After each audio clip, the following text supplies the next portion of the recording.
Chapter 12. And the Rescue. It was a cold day in January when Marilla and Mrs. Rachel Lynde went for a trip off the island and were gone overnight. It was up to Anne and Matthew to look after Green Gables.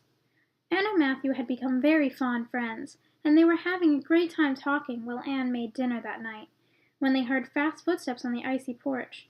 The next moment, in raced Diana Barry, white-faced and breathless. Anne was so shocked to see her that she dropped a whole plate of potatoes on the floor. "Oh, Anne, do come quick," said Diana nervously. "Minnie Mae is sick. She's got the croup, and Mother and Father are away in town, and there's no one to call for the doctor.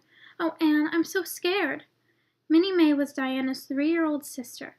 Little children could die from croup if they didn't get proper treatment. As soon as Matthew heard the news, he reached for his hat and went out the door. "He's gone to Carmody for the doctor," said Anne, putting on her coat and scarf. "Matthew and I are such kindred spirits that I can read his thoughts." "I don't think we can wait for the doctor," sobbed Diana. "What if he's away?" Mary Jo had no idea what to do. Mary Jo was the young woman hired by Mrs. Mary to look after the children. "Don't cry," said Anne cheerfully. "I know exactly what to do for croup. Don't forget that I looked after Mrs.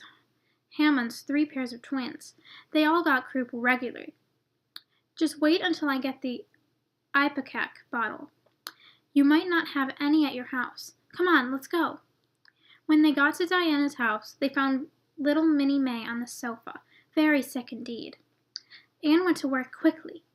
"Minnie Mae has the croup all right," she said. "She's pretty bad, but I've seen worse.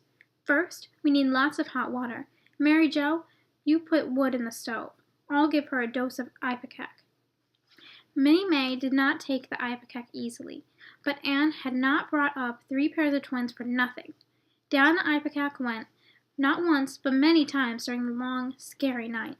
It was 3 o'clock in the morning when Matthew arrived with the doctor. By then, he was not needed. Minnie Mae was much better and was sleeping soundly. "I was awfully near giving up," Anne told the doctor. "After I'd given the last dose of ipecac, I was afraid that she might choke to death. But she started coming around right after that." Later that morning, when the Barrys had returned, the doctor took them aside. "That little red-headed girl saved your baby's life last night," he said. "It would have been way too late by the time I got here. She's quite unusual, isn't she?" Anne slept almost the entire next day.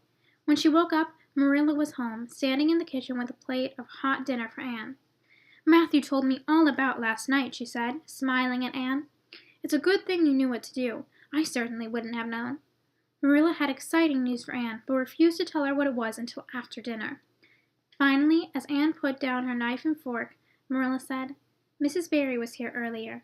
She says that you saved Minnie Mae's life, and she's very sorry that she acted the way she did about the currant wine mistake.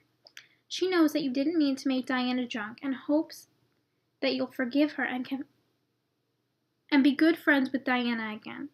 You can go over there tonight if you like. Now, Anne Shirley, for pity's sake, don't fly clean up into the air." Anne looked so excited, it almost seemed as if she would fly into the air. "Oh, Marilla," she cried, "can I go right now?" Yes, run along," said Marilla, "but for goodness' sake, put on your coat. It's freezing outside." Anne came dancing back an hour later with an expression of pure delight on her little freckled face.